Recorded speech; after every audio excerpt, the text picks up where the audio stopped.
Hoi, jaga-jaga kena kaki. Lagi. Rupanya banyak juga kelapa. Kalau siap dekat kedai santai kan, bukan santai. Kelapa siap mesin sebiji RM3 lebih dah. Lama tak tengok pokok kelapa tepi rumah. Tu dia nak buka kelapa. Tak betul cara. Hati-hati. Sama juga dengan pembeli emas. Kalau tak kena cara pun tak mendatangkan kebaikan pada kita lah.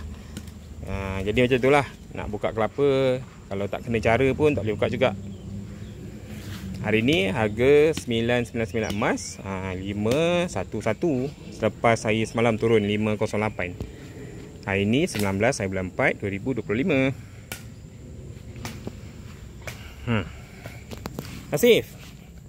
Nanti banyak lagi kelapa tu.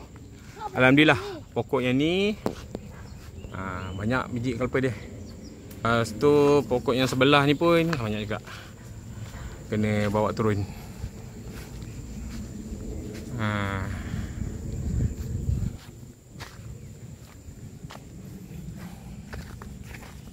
Push macam tu pula. Okay, Asif nak cakap apa-apa sempena hari ni? Tak ada apa. Okay, senyum sikit. Nak endkan video. Assalamualaikum.